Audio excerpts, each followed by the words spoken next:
David here with Michael, leading Britain's conversation until 12 noon. Well, that wisest of wise prime ministers, Harold Wilson, once sagely said a week is a long time in politics, and so it has proved. If you said to me a week ago that by today Ken would be suspended from the Labour Party, I'd have laughed. But today he is, and it's no laughing matter. Well, Ken is here with us. Ken, in trying to help the Bradford West MP Naz Shah against charges of anti-Semitism, has thrown himself into a deep pit alongside her after claiming that Hitler supported Zionism. Personally, much as I love Ken, and I do, I don't think this was perhaps especially helpful, and nor, I suspect, does Jeremy Corbyn.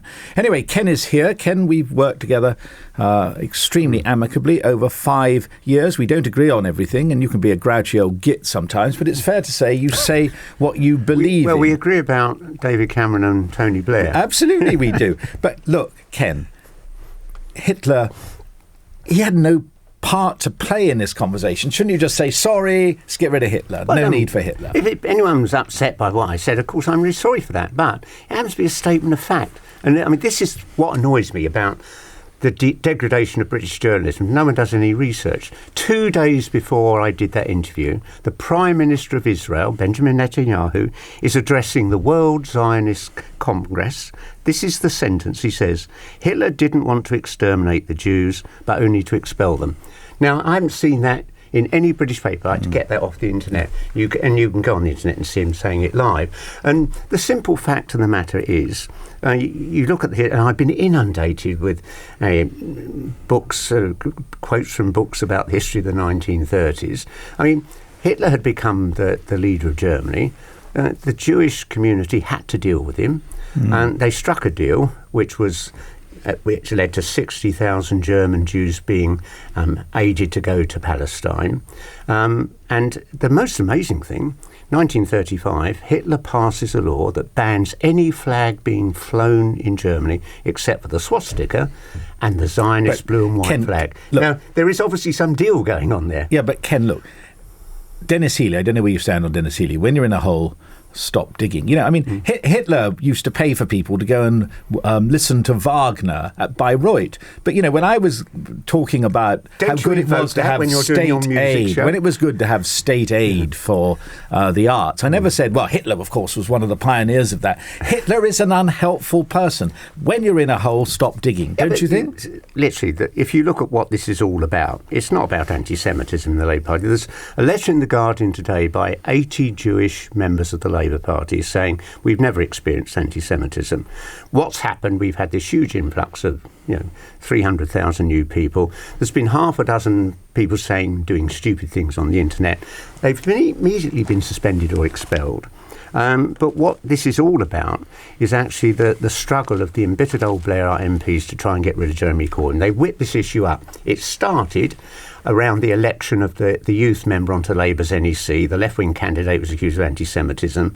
And, I mean, I can't believe Wes Streeting, a London MP, accusing me of anti-Semitism, because when he got selected to stand for Parliament, he invited me to come and campaign for him. Now here he is saying I should be expelled from the party. They are accusing you of anti-Semitism.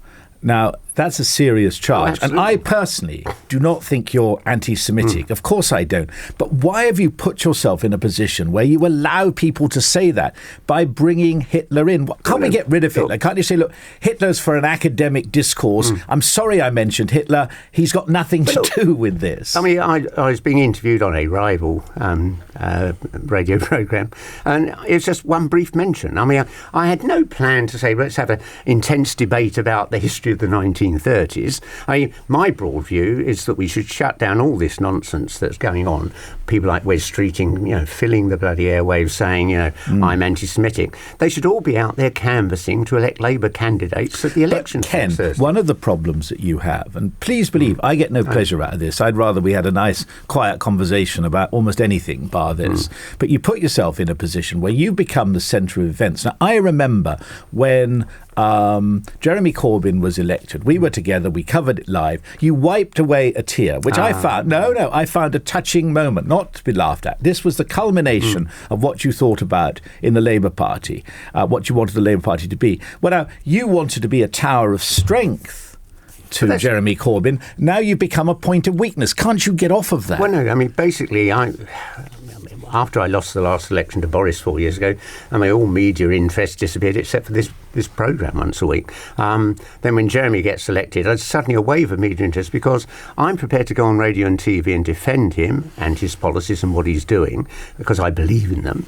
And that's suddenly I'm at the centre of all this attention again. But until then, I was just pottering in the garden, frankly. But has he spoken to you about this? Because, he must... Look, you and he go back a long way, and I'm not going to satirise the depth of friendships in a difficult thing like politics, where, as you have already done, if you want a friend in politics, get a dog. And you've got a dog, and I feel sorry for what your dog's had to go through this last week. Yeah. But, Ken... Jeremy Corbyn, has he spoken to you? He can't be happy about this. OK, clearly he's not happy.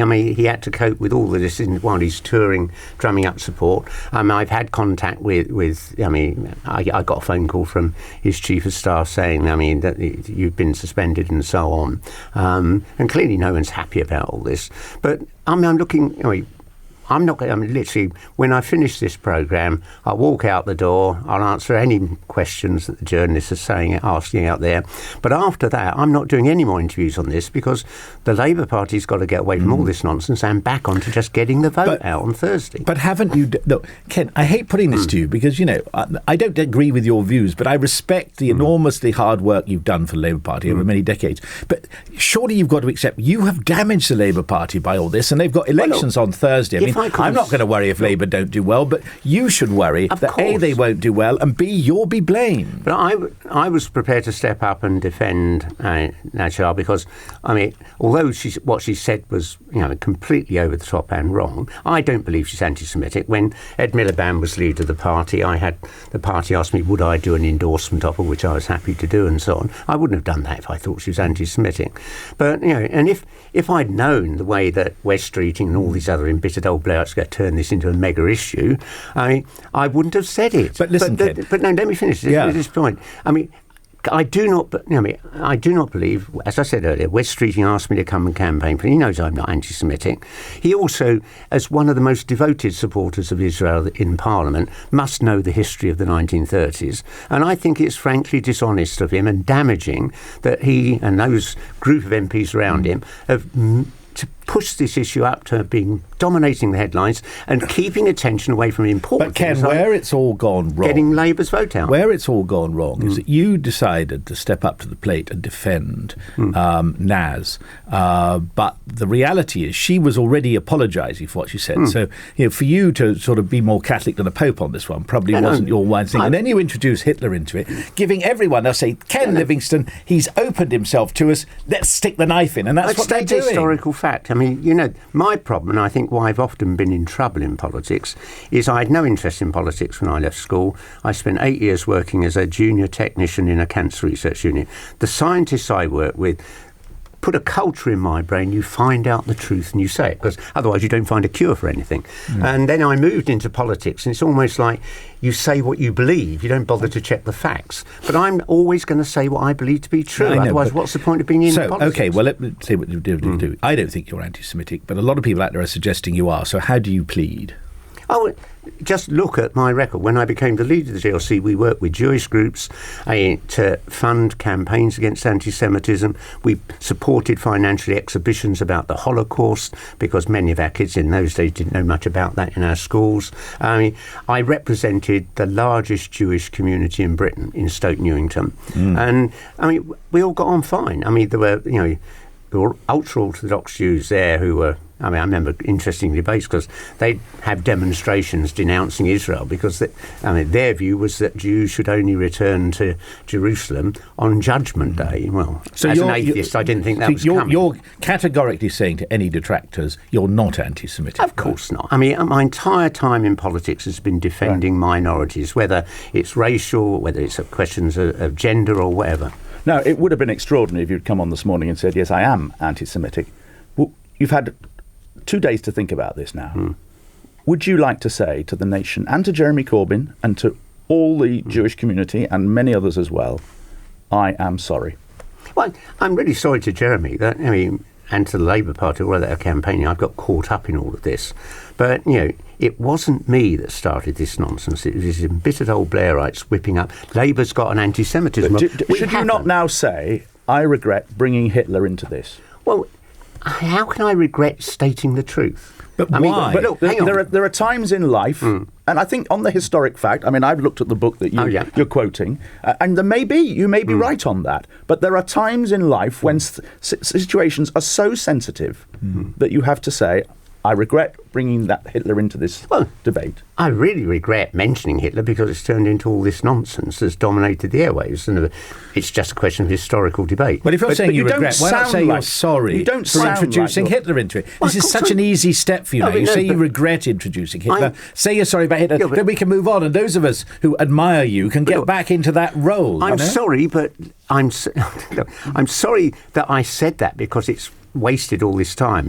It's more than wasted time, isn't it? It's endangered Labour's election chances in London of getting another Labour mayor. But, I mean, I can't bring myself to deny the truth, and I'm not going to do that. I mean, but don't move away from Ken. You said you were sorry. You said you were. I'm sorry it's caused all this disruption and all that. But look, what I said at the beginning, 2 days before that, the Prime Minister of Israel said exactly what I did. Now, no one's accusing having got the off Prime Minister of being anti-Semitic. Because you've got a quote, Michael, from John Landsman, haven't you? Where it's not just the embittered Blairites who are actually thinking that you have now become a bit time expired with what you're saying. And your friends on the left think you have badly let them down. I mean, John Landsman tweeted on Thursday, in the middle of that scrum where we were outside Westminster, a period of silence from Ken Livingstone is long overdue, especially on anti-Semitism, racism and Zionism. It's time he left politics altogether. And then he later tweeted, all political lives end in failure, and he should now depart voluntarily. Yeah, but if you saw him on television last night, I can't remember which programme he was on,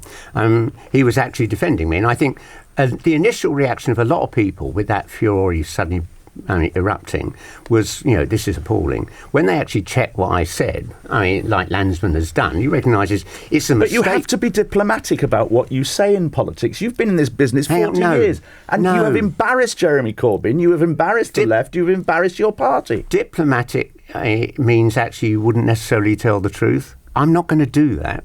I never have. As I said, all my life I've said what I believe to be true. And I'm not going to change that now. It's caused lots of rows, but you go back and look. Usually it's turned out I was right. But shouldn't you be on the phone, and shouldn't you have been on the phone on Thursday to Jeremy Corbyn, you must have his number, and say he's one of your closest friends, and say, Jeremy, I deeply regret, I'm terribly apologetic, it's awful, and I apologise to the Jewish community for the hurt and offence that I have caused. How can I have hurt and offended the Jewish community when the Prime Minister of Israel said exactly the same thing? But that has caused controversy in Israel as well, you're ignoring the facts here. You're facts. If the Prime Minister of Israel can say 2 days before exactly what I said, that can't mean that I'm anti-Semitic, and he's certainly not anti-Semitic. The trouble is there are a lot of people in the Jewish. He normally says there are a lot of people in the Jewish community and beyond who think you are anti-Semitic. They think you've got a long track record here. You edited Labour Herald in the early 80s, which published what they regard as anti-Semitic cartoons. You were a great friend of Jerry Healy, the Trotskyist leader, who was an appalling anti-Semite. There was the incident with the London Standard journalist, and you compared him with a concentration camp guard after he'd told you were Jewish. There's your association with the Muslim cleric Yusuf al-Qaradawi, who said that it would be suicide bombings were fine if they killed Israeli civilians. Is it any wonder that the Jewish community think that you're anti-Semitic? No. Most people in the Jewish community, I had quite a lot of texts and tweets from Jewish people saying, we'd like to come on and support you at this inquiry. But look at that cartoon we did. It showed the then Prime Minister of Israel Menachem Begin, standing on a pile of skulls after the appalling death toll. Under the headline, The Final Solution. Yeah.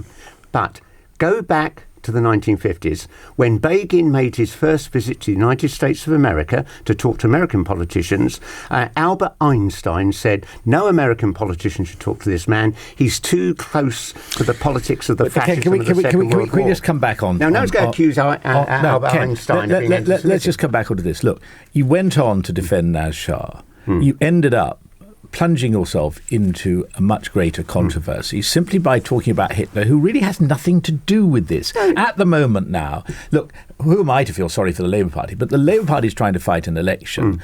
And here are you becoming, instead of the tower of strength you wanted to become when Corbyn was elected, you've become a sore point of weakness. All you've got to do is say, look, I got carried away. I talked about Hitler. Hitler is such a toxic person. It's impossible to have any kind of rational discussion with Hitler's name bandied around, particularly if one is saying, Hitler did something that some people might approve of, because you can't talk about Hitler doing anything good, because Hitler, as you said, went mad and killed 6 million people.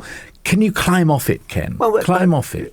If I'd known what this eruption, all this waste of time was going to be, I wouldn't have mentioned Hitler. But I was being So are you sorry for mentioning Hitler? I wish I Just hadn't. Say because you wish you hadn't. And are you sorry for it? Apologise for telling the truth. But are you sorry that you mentioned Hitler? Are you sorry you mentioned Hitler? I regret doing that. Are you sorry you mentioned Hitler? Sorry? Because sorry sounds like I'm apologising for what I said. No, you're not, Ken. You're just allowing yourself to get back into it, and all these people that dislike you and just want to have a go at you. You're taking, you're shooting their fox. I'm sorry for mentioning Hitler. Why, I am, because it's caused all this nonsense. Well, say it then. I am sorry for mentioning Hitler. Well, I mean, I'm not getting into some sort of apology industry here. I'm sorry for mentioning Hitler. It's so easy. If I could go back, You're not a Hitler man. But I'm sorry for mentioning Hitler. I am never not going to say what I believe to be true. And as I say, if the Prime Minister of Israel says exactly the same thing 2 days before, how can anyone accuse... Haven't you done appalling damage to your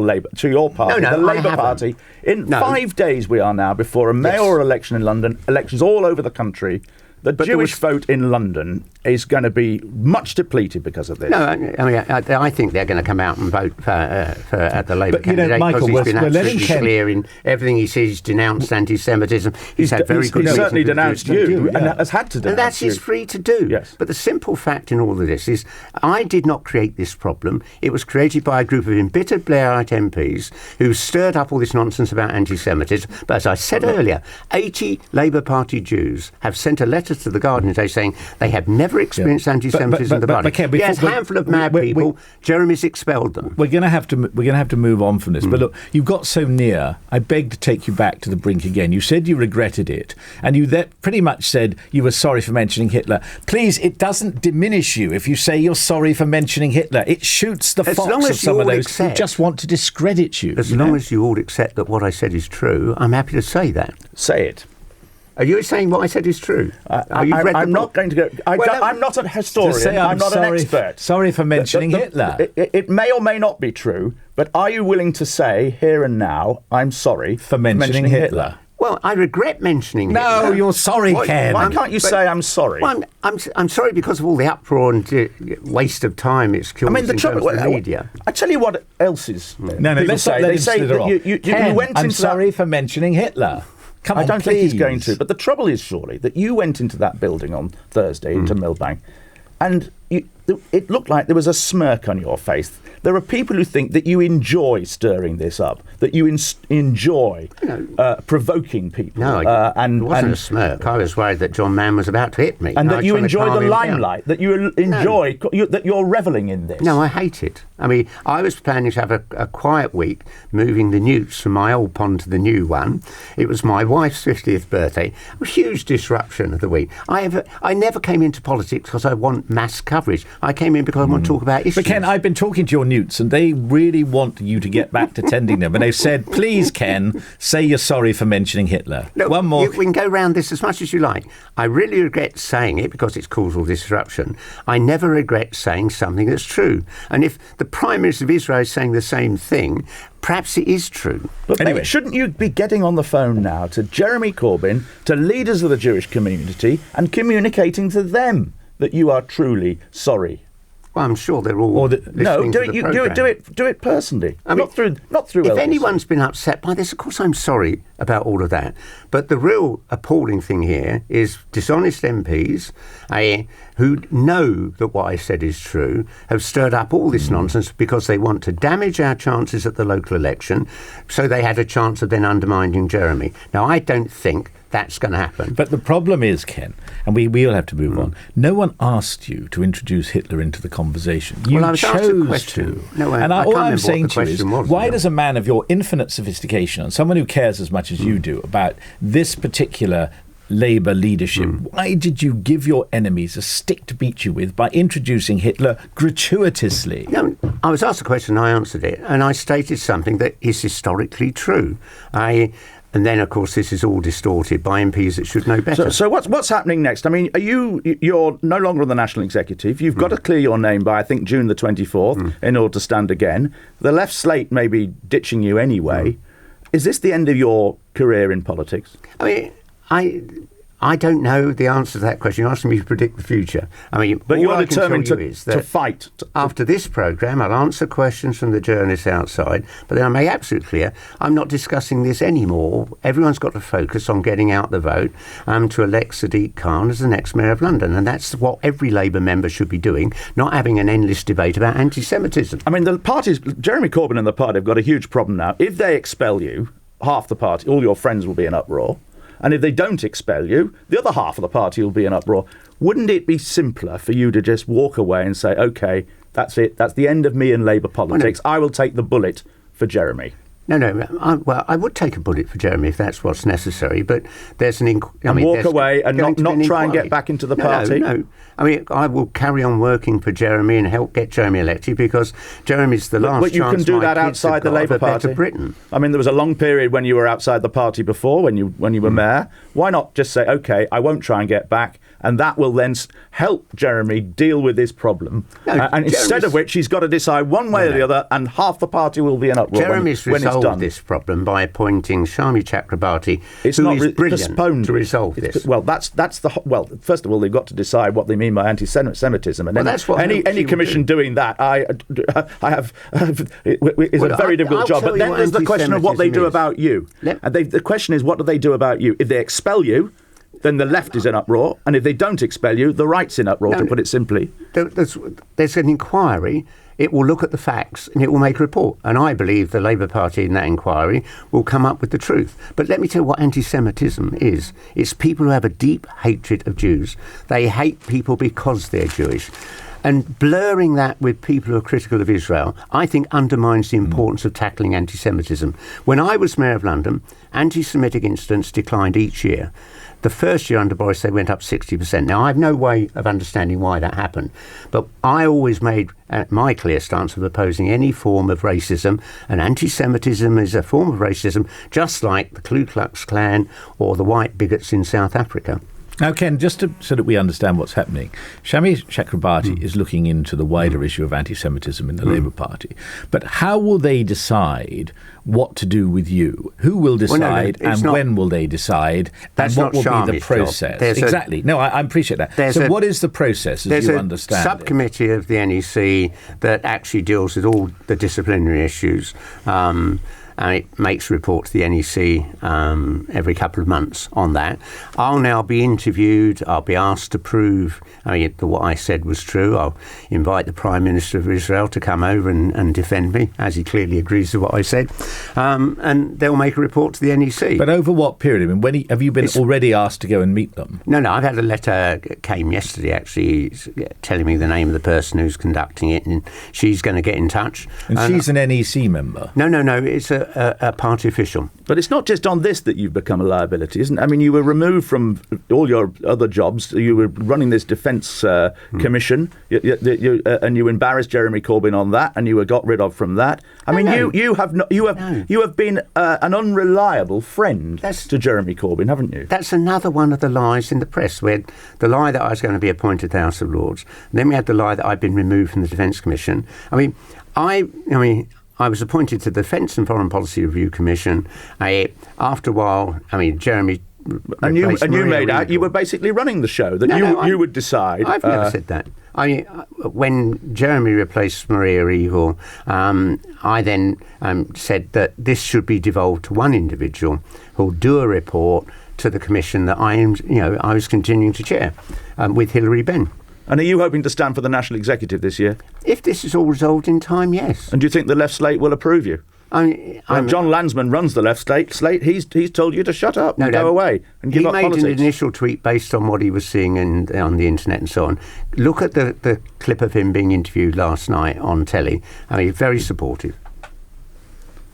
Okay, well, I think, David, what's your... Well, no, I mean, I'm just trying to digest all of this, Ken. I mean, obviously, we're going to have to let you go out and I'm happy to carry on for several hours. Meet the journalists. No, I know you are. And meet the journalists again. But what I can't get my head around, as someone who is both against you and for you in terms of your contribution to politics, is why you don't see that Jeremy Corbyn is damaged by this. And you could have defended Naz Shah without introducing Hitler into this. And having introduced Hitler into this, the quickest way is to get Hitler out of the argument straight away and say, because Hitler is so toxic, and there are people who are listening to this, whether their views are right or wrong on politics, doesn't matter. They had relatives slaughtered by Hitler. You cannot expect them to be happy about Hitler being quoted with approval. Well, they aren't denouncing the Prime Minister of Israel for saying exactly the same thing. But you see, you keep going back to this. You keep quoting the Prime Minister of Israel and keep claiming that historically you're correct. But you seem to have no understanding